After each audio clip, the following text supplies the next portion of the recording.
أما بعد, for the happiness of Hazrat Zahra Marziya, of the graves of the Shuhada, Ulama and Siddiqeen, for the safety of the followers of Ahl al-Bayt around the world, and for the safety and the hastening of the reappearance of Hazrat Baqiyatullah al-A'zam Arwahun al-Fida, please recite your loudest salawat. Allahumma salli ala Muhammad wa ali Muhammad. Our discussions have been centered around Dua Makarim al-Akhlaq of Imam al-Sajjad from Sahifat al-Sajjadiyah. This is Dua number 20 of Sahifa. It's a total checklist of all of those moral characteristics that an individual requires within their life. If one wants to reach the peak Makarim al-Akhlaq, then this dua is the one that will help them be able to analyze exactly what characteristics they need to have within their life. Because as I've been saying over the last few nights, that Imam Sajjad alayhi salam was unable to openly do tabligh post-Karbala. The situation was very bad. At times he would sit with individuals after Salat al-Fajr and he would give them a class, and then as the sun was rising, one of them would recite Quran loudly so that if there was anyone overhearing, they would think that this was a class of the Holy Quran, not that the Imam was giving a hadith or he was telling them about Karbala. And so you don't find anywhere Zahiran where the Imam held the majlis of Azaf for Imam al-Hussein. Rather, when he would see someone or see an animal being slaughtered, he would say, my father was killed while thirsty. Or when he was presented with water, he would cry and say, my father. That was his form of tabligh. And Zahiran, we don't have any riwayah after the Arba'een that Imam al-Sajjad went to Karbala for the ziyarah of Imam al-Hussein. But the latter Imams, we have multiple incidences of them going to the ziyarat of Abi Abdullah. So the situation was very difficult for the Imam, and so he used the method of dua in order to be able to promote the teachings of Ahl al-Bayt alayhimus salam.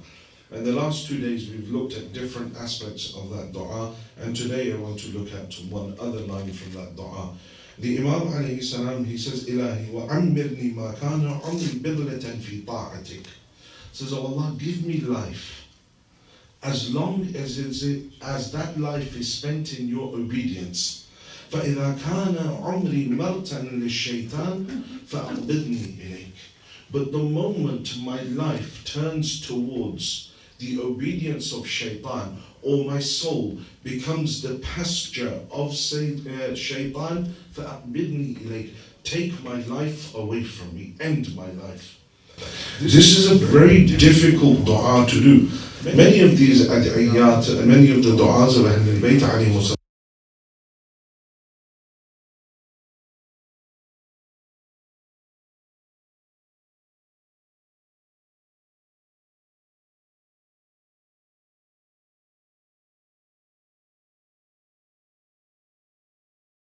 asking Allah, what? Amirni ma kana umri bidlatan fi ta'atik. Give me life as long as I am in your obedience. فَإِذَا كَانَ عُمْرِي مَرْتًا لِلشَّيْطَانِ. For even for a moment, my soul becomes the pasture for shaitan. فَأَقْبِضْنِي إِلَيْكَ. Take it, end it. How many of us can pray for our deaths with that much certainty? It's very difficult. قُلْ إِنَّ الْمَوْتَ الَّذِي تَفِرُّونَ مِنْهُ فَإِنَّهُ مُلَاقِيكُمْ. This death that you run from, and we're all afraid of this death because we don't understand it.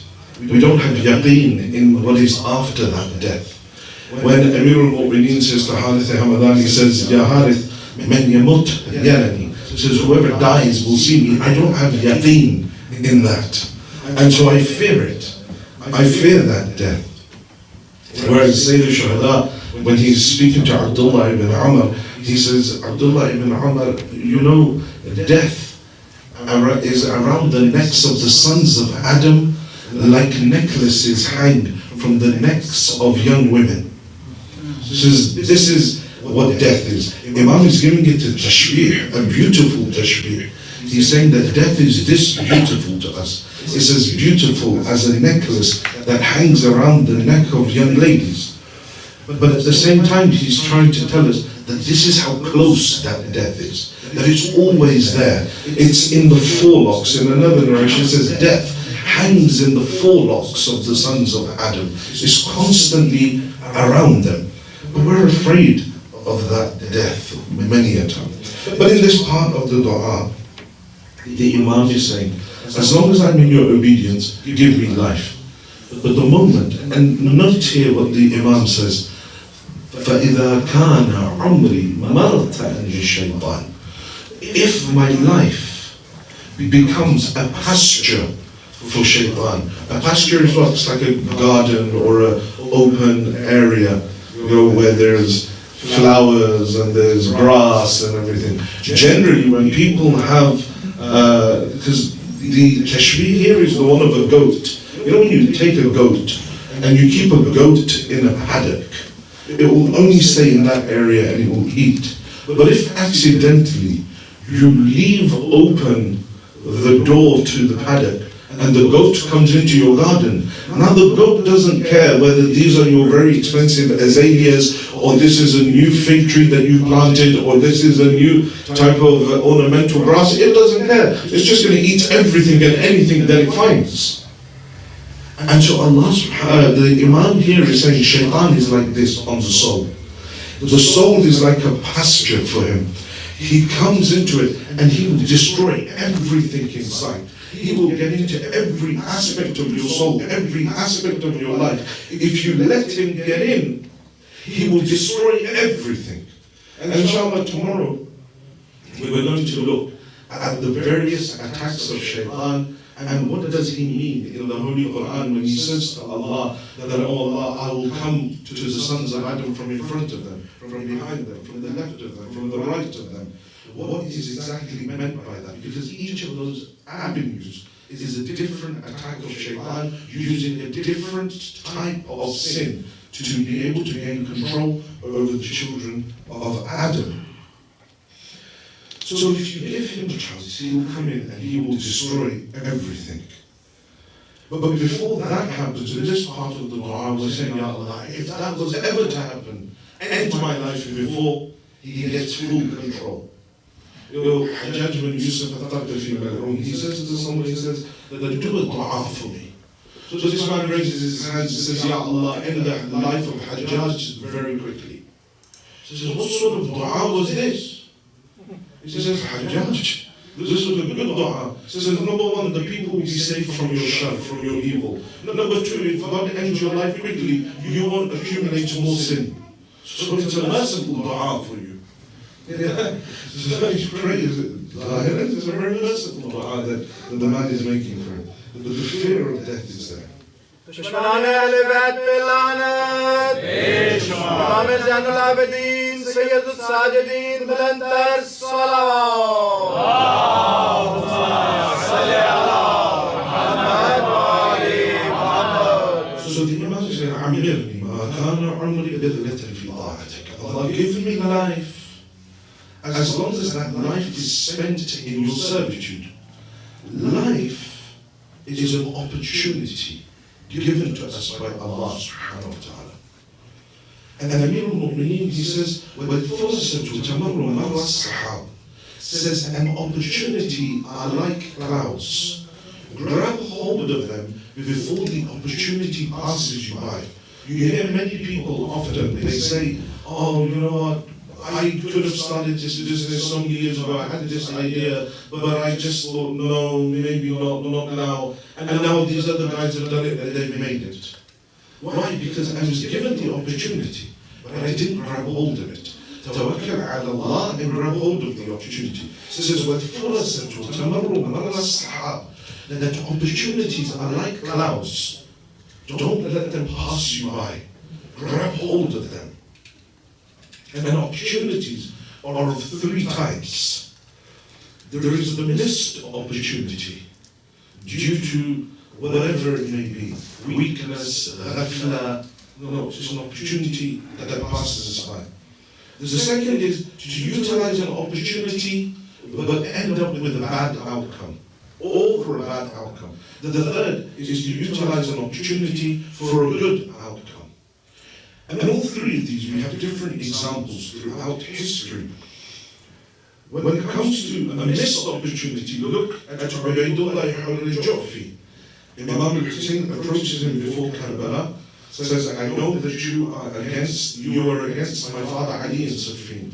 I know that you are against my brother Hassan, but I am giving you an opportunity.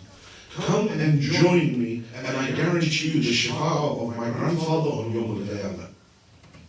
Ubaydullah ibn al-Ju'fi, he doesn't join Umar ibn Sa'd either. He's in the middle. He's like, I don't want anything to do with either party. So he says to Sayyid al-Shuhada, I know you're a haq, but I'll give you my sword and my horse and my shield. Take this with you. Imam says, we don't need this. We need you. But he doesn't join the Imam. And so afterwards, he's after the event of Karbala, because he ends up near Karbala, ironically. He tries to run from Kufa because he hears Imam al-Hussein is coming to Kufa. He runs and ends up in Karbala, and then the next day Imam al-Hussein turns up just at that very same place. So he says, no, I can't go with you. After the event of Karbala, he's seen walking through the bodies of the Shuhada, saying that for as long as you are alive, mourn this fact that the son of Zahra came to you with an opportunity, and you turned your back on it. But many a times in our lives, we miss these opportunities through ghafla, through inattentiveness. Sometimes we're on such autopilot in our lives that we don't pick up on the nuances of certain signs that are coming our way. We're so ghafil, it's like we're half asleep. And it's, happening. For example, I'll give you a good example now. Because we don't realize it, we're sort of on autopilot all the time. And this exercise is happening. So, every time, traditionally in our culture, every time you say, this person entered under the cloak, now Hussein alayhi salam entered into the cloak. And then everyone says, Allah. Now, the brother was reciting, and so before he says, Hussein alayhi salam approached the cloak, and so on, Allah.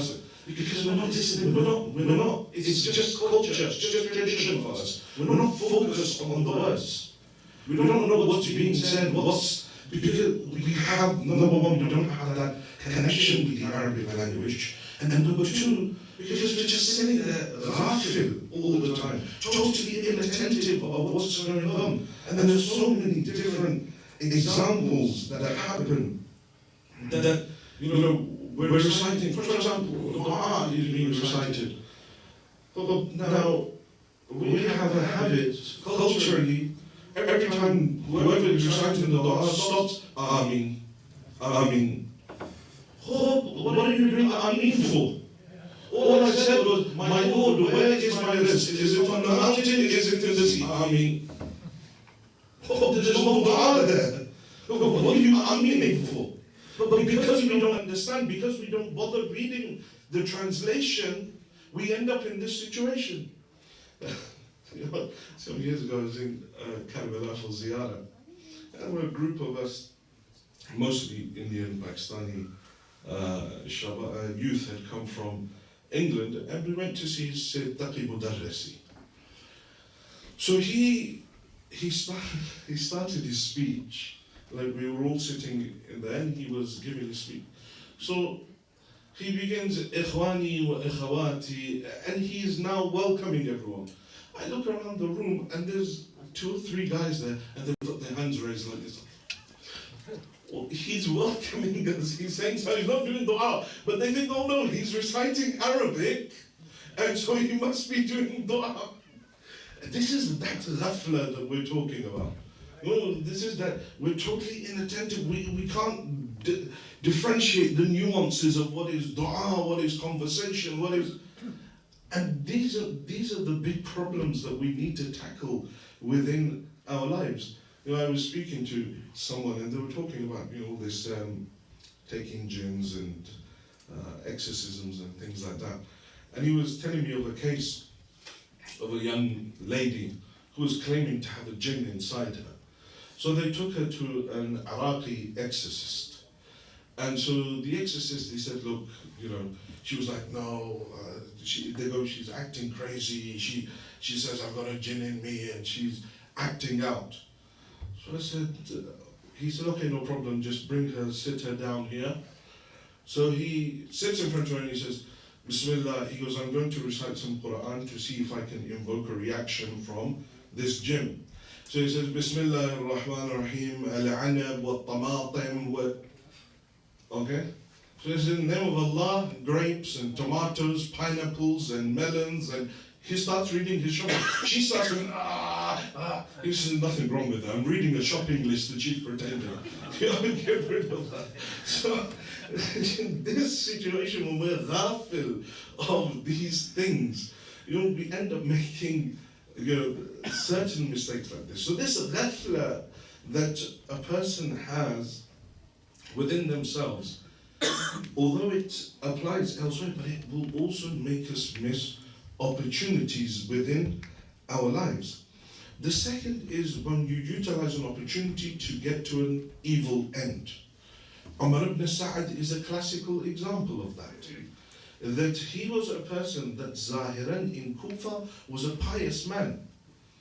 But they took him because in Kufa he was known as one of the most pious people in Kufa, one of the most prominent people. And they put him in Karbala opposite Imam Hussein, which people also considered to be pious. They didn't have that level of understanding of the Imam. And so they considered him to also be pious, so that they would confuse the people. That Umar ibn Sa'ad, Imam Hussein comes to him, says, look, come and join me, what you're doing. He says, no, Ibn Rasulullah, my family is in trouble. Imam says, we'll give your family some, we'll give them sanctuary. Says, I have homes and lands, they will take it. Imam says, we'll give you some in Medina. He says, but they've offered me the governorship of Ray. And Imam says, well then, I can't give you the governorship of Ray. But know this much, you will not even taste the wheat of Iraq. And it is as if I see you sleeping in your bed, they kill you, and your head will be paraded in the streets of Kufa, and they will throw stones. The children of Kufa will throw stones at your head. His reply to Imam Hussein is this: if there's no wheat, I'll eat barley.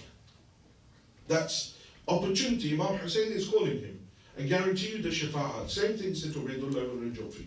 But Abdullah ibn Umar ibn Sa'ad chooses to now use this opportunity that he has to do evil.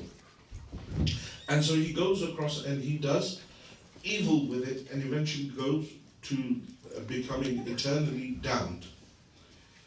The third is those that utilize opportunity for good. And those are very clearly Har and Zuhair, individuals that were in the depth of hell, but say the Shuhada, when given the opportunity, they grabbed hold of it and they excelled towards Allah subhanahu wa ta'ala. So life itself is an opportunity. Many people will go into the day of judgment and say, oh Allah, give me the chance to go back. I see now what the effects of good deeds are. And Allah subhanahu wa ta'ala says, أَوَلَمْ نُعَمِّرْكُمْ, did we not give you life? You already had life. Or one that enters into the grave, he will call out that, oh Allah, send me back, send me back. I promise I'll do good. And the reply comes, كَلَّا إِنَّهُ كَلِمَةٌ هُوَ قَائِلُهَا. Says they lie. These words that they say, they're not true. For now there is a barzakh between you ila yawmin yub'athun. You can't go back now. You've made your decision.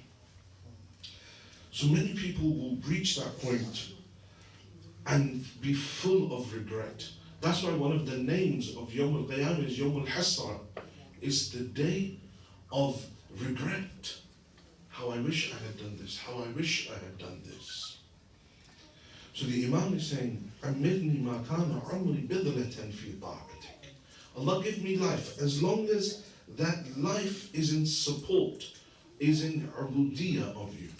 And I'm going to give you 5 points from our riwayat, our hadith, that are essential for life and to be able to utilize the opportunity of life that we have been given. The first tool that any individual must have within their life is the ability to right any wrongs. Yeah? To right, to set right anything that they have done wrong.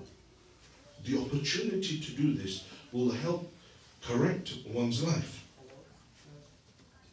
Someone calling me? Good. Please recite salawat. Allahumma salli ala Muhammad wa ali Muhammad.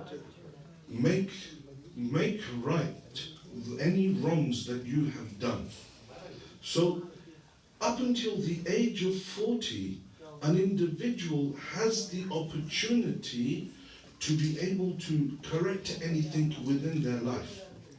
Before the age of 40, it is very easy to correct certain things within one's life. But once you reach the age of 40, to change any bad habits, to reform one's character becomes very difficult. So if anyone needs to right any wrong in their life, it's best to try and do it before the age of 40. You see, post-Karbala, there is the movement of the Tawabin.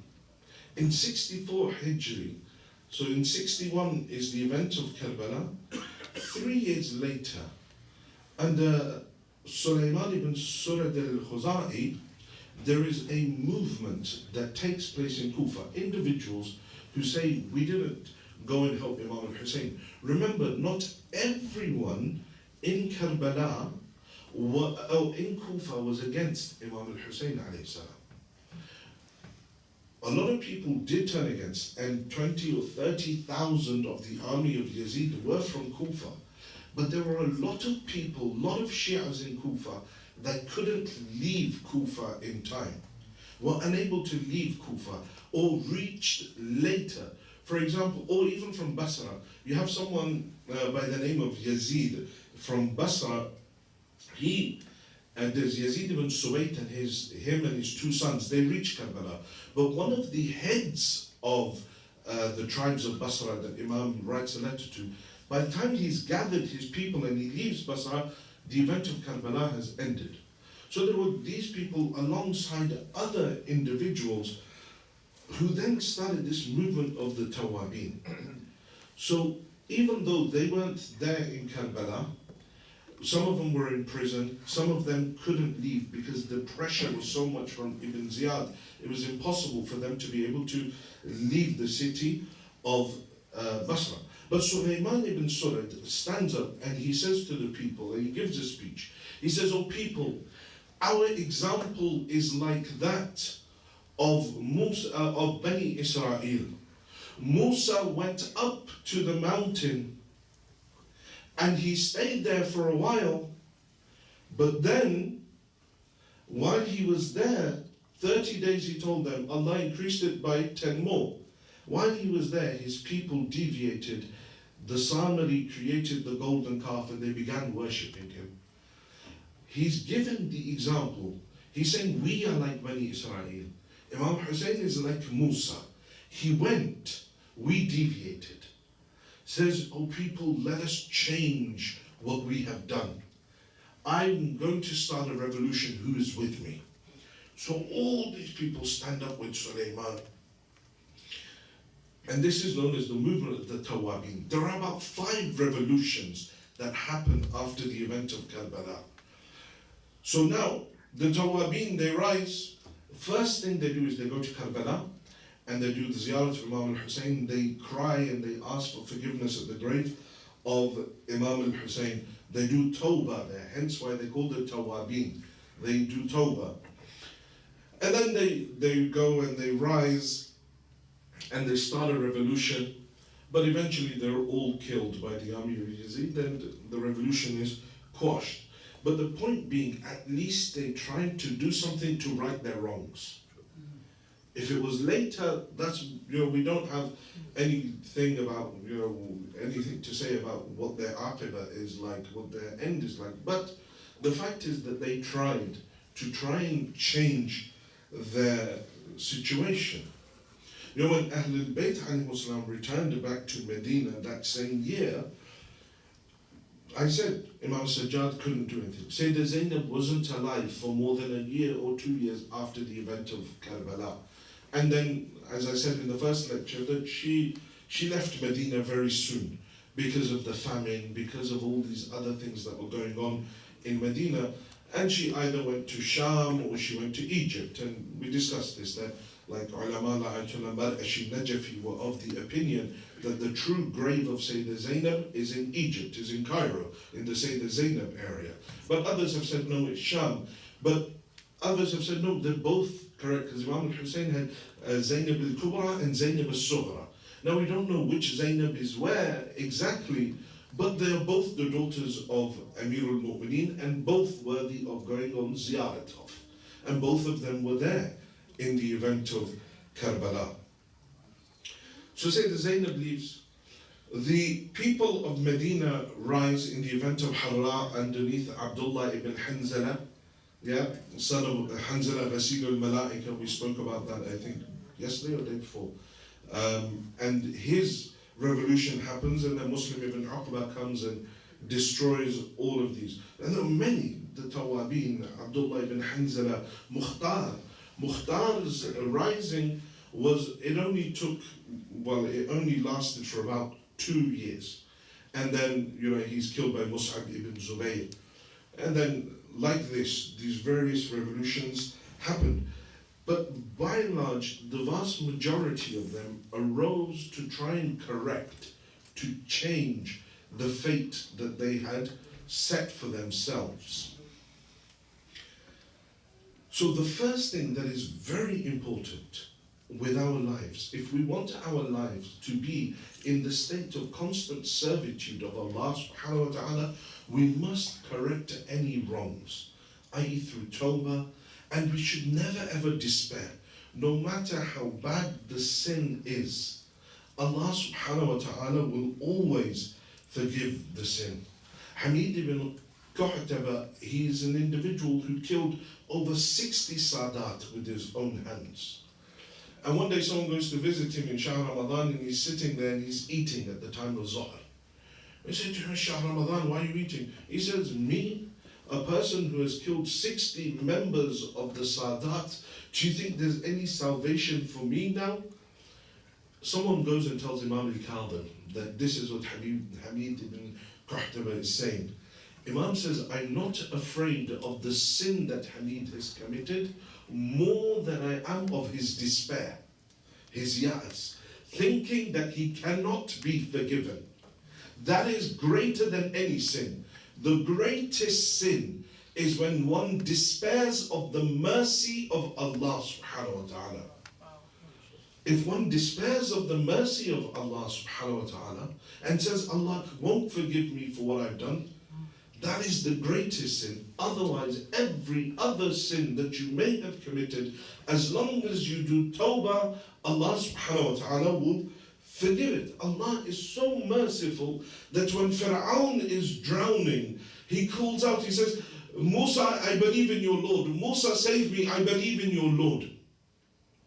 When Musa alayhi salam goes for munajat with Allah subhanahu wa ta'ala, Allah says to Musa, if only once, he called to you 3 or 4 times, said, Musa, save me, I believe in your Lord.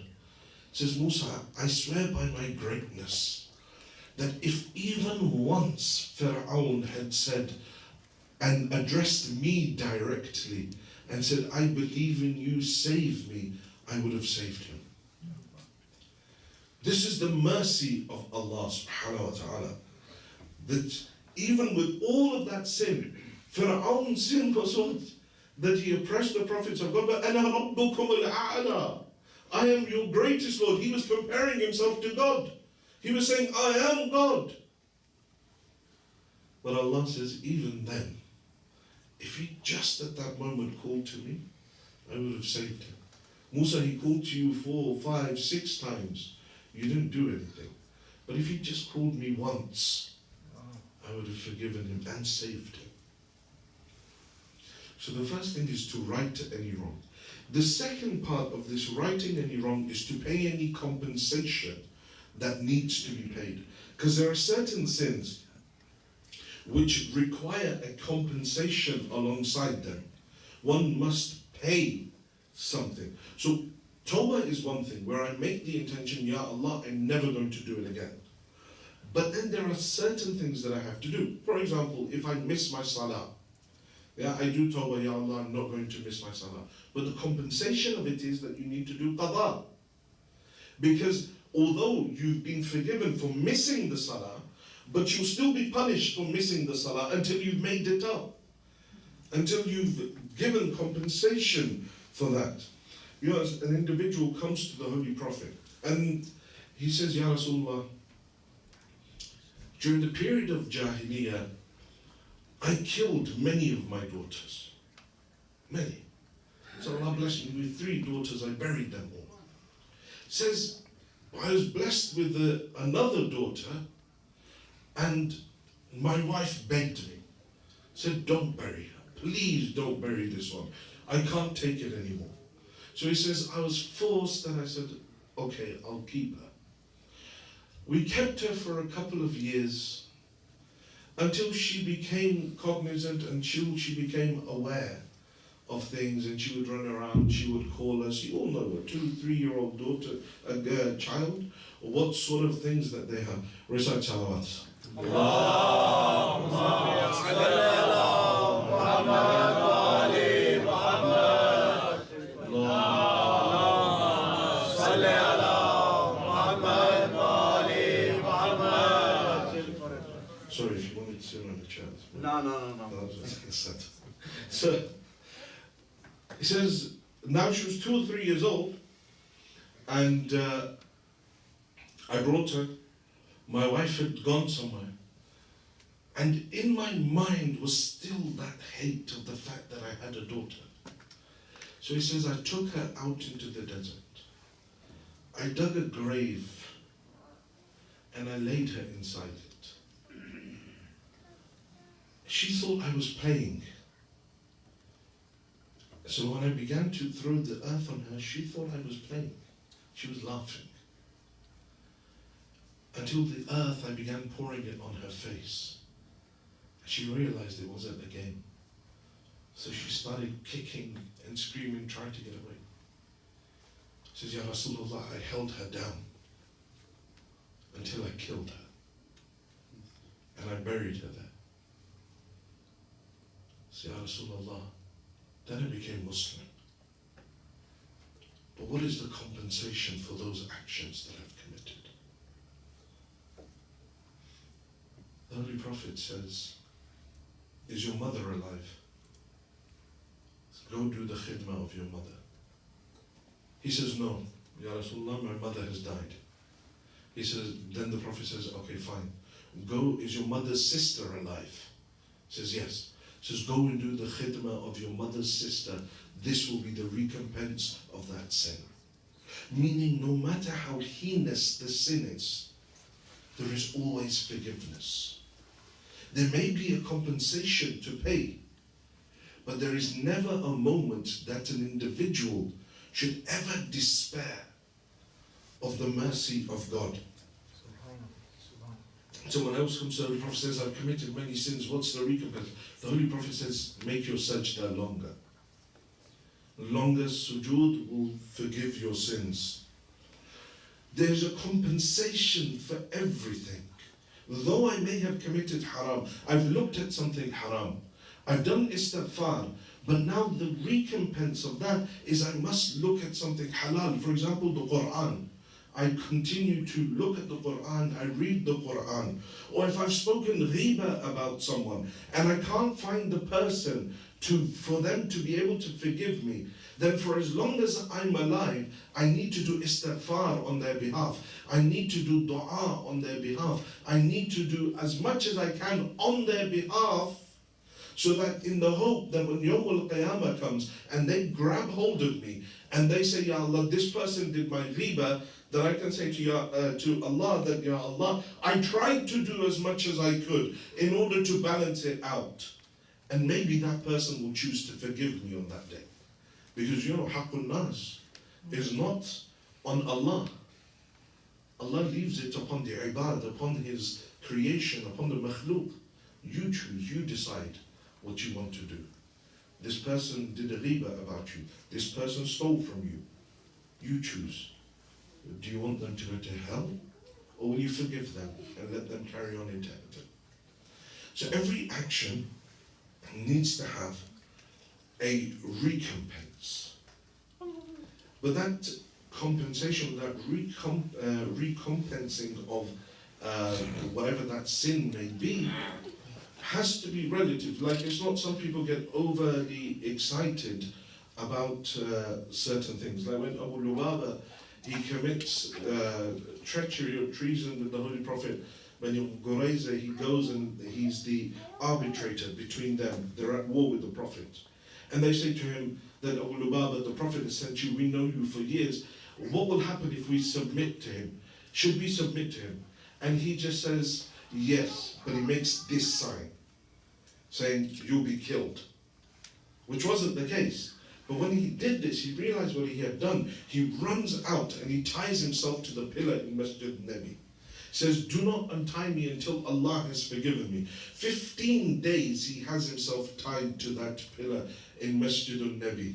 He ties himself there, only untied to be able to go to the bathroom or to pray salah. And then he ties until the 15th day.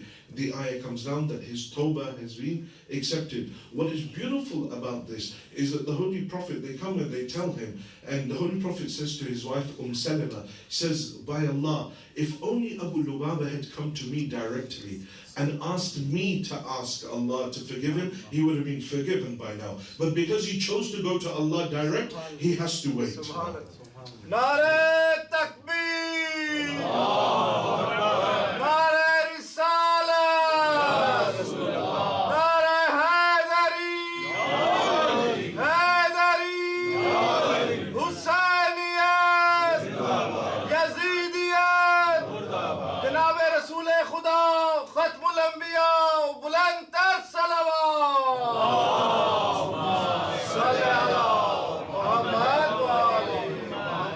So now that he's forgiven, he comes to the Holy Prophet. He says, Ya Rasulullah, as recompense for my treachery, I want to give all of my wealth to you. I want to donate all of my wealth. The Holy Prophet says, no, look, you don't need to give all of it. Don't go over the top. 1/3 is enough. 1/3 is enough. Sometimes we commit a sin and then we think, I need to make up for this, so I will go over and above and put myself into detriment to be able to pay off that sin that I've committed. But it's not the case. It's not the case. There are certain set criteria. So, recompensation for a thing that we have done. The third thing that is essential in this discussion of this part of Dua Makarim, Amirni Makana Amli Bidratan fi ta'atik, that, oh Allah, give me life as long as it's in your servitude. The third most important thing is to have a right understanding of priorities within our lives. See, we have things that are important, and then we have things that are more important. Wajib and awjab. It is haram for you to touch a na-mahram. Yeah? And it is haram for you to look at a na-mahram except for her face and her hands. Yeah? For a man to look at a woman, that is not his mahram. And even then, if he looks at her face and hands with lust, then that is haram as well. There's that. That's the wajibat. But then one day you're walking and you see a woman drowning in the river. And then you think she's drowning, she's about to die. At that point, I can't go, well, it's haram for me to touch her. Inna lillahi wa inna ilayhi raji'un. Good luck. No. At that point, what is awjab is that I jump into the water and I save her. Now that rule of touching and all of that is out of the question because I'm saving a life. Fasting is wajib, but if that fasting is detrimental to my health, is serious detriment to my health, now that fasting not just is not wajib. If I choose to fast to my detriment, that fasting becomes haram now. So there are certain priorities within our lives that we have to make. And we need to understand these nuances, these priorities. Amir al-Mu'mineen, he says that you can't learn everything in this world. So prioritize those learnings in your life. Prioritize the things that you want to learn and learn them better. You look at Awais al-Qarani. You know, he's in absolute love of the Holy Prophet. But yet because he's serving his mother, he doesn't come to visit the Holy Prophet. Except for one opportunity, she says, look, she was a Muslim, says, if you want to go see this Prophet of yours, go. But just for one day, and make sure you come back quick. He gets to Medina, the Holy Prophet isn't there. He doesn't even dismount from his horse. Says, they say, no, he's gone out on an expedition. From there, he turns and he heads back to Yemen. Why? Because of the promise that he made his mother. Visiting the Holy Prophet is mustahab. Serving the parents is wajib. So he comes up. When the Holy Prophet returns, he says, I smell the scent of Jannah from around here. Was Awais here by any chance? Meaning, the one who understands his priorities, even though he may not get the ziyarah of the hujjah of Allah subhanahu wa ta'ala, but he still achieves maqam. And that's why in Siffin, when he comes, and the Holy Prophet, Amir al-Mu'mineen says to him, Awais, you know, the Prophet really desired to meet you. He really, imagine that Rasulullah desires to meet someone. What maqam that person would hold. Subhanallah. So the third thing is to be able to understand those priorities. We have many traditions, and an interesting one, that whoever puts his deen, whoever puts his dunya over his deen, he will feel its direct detriment instantly. And what do I mean by that? So, you know, there are occasions within our lives where I think, you know what, I need to get away 20 minutes early. So what I'm going to do is, I have to be somewhere. So I'm just going to skip Namaz Asr at the masjid. I'll just pray Jummah. I'll skip Asr and I'll just go because I can get a head start. 9 times out of 10, what happens? You're either blocked in or you hit traffic. And that 10 minutes or that 20 minutes that you would have spent praying Asr and doing the du'as, you've lost that opportunity now. And on top of that, you're stuck in traffic. So you've created detriment for yourself. Why? Because you placed your dunya over your deen. And we do it with everything in our lives. We're like, oh yeah, you know what? I won't attend the masjid because I've got to do something tomorrow. Like, I don't know, it's getting late, so I have to wake up early. And then we put the religion on the back burner, our life first. This will never give us any benefit. Short term, we may see it, but in the long term, it will always lead to detriment. Spiritually, socially, in our lives, we will never have that barakah within our lives. The moment that we place the dunya over the deen. The fourth thing is that if you want to live a life that is in the servitude of Allah, then you must learn to take lessons from history. To be able to look back. Amir al-Mu'mineen, he says that I have studied the people of the past so much. I have pondered over their lives and over their writings. It's as if I lived amongst them. I have understood their societies and their cultures and their pitfalls and their reasons for their rises. To such an extent, it was as if I was one of them amongst them. And so to be able to take lessons from the past, to look back, to learn from the errors of the past, over and over, we just continue to do the same thing. We don't adjust, we don't change, we don't develop. Even though the Holy Quran is saying, "Ud'u ila sabili rabbik bil hikmati wal maw'idati al hasana wa jadilhum billati hiya ahsan." That call people to the way of your Lord with hikmah. Shaykh Mutahari, when he looks at this ayah, gives tafsir of it, says hikmah changes. It changes from time to time. It changes from place to place. It changes from generation to generation. What worked for you and maintained your deen will not work for your children, will not work for a different society. You have to learn to develop. You have to learn from what you have. That's not to say we leave our culture and we leave our ways. No, we have to learn from that to be able to create a system going forward that maintains that deen for our children as well. That's not that we, totally leave it. No, we maintain. We have a very good, strong, rich culture in our Urdu language of majalis. The tahzeeb of the majlis. The respect of the farsh azar. All of these things are very important. That in certain places where they've said, okay, forget culture, we're just doing English, there's no longer this respect of the azar of Sayyid al-Shuhada. Slowly but surely, they're like, okay, we don't need ana, we don't need tabut, we don't need, and then you see that goes first, then the passion, then the crying, then the matam, all of it ends up, and now so we may as well just sit in suits and be like, yeah, there was a great story that happened, Imam was killed. But at the same time, we can't take what happened 150 years ago, the way that we used to do things 150 years ago, and expect them to work today. So we have to learn to develop and move. Take lessons from history so that you can further create your future. Understand that you are for this moment. And then the final thing is to look for every opportunity you can to do good. In every aspect of your life, in every moment of your life, try and look for an opportunity to do good for someone else.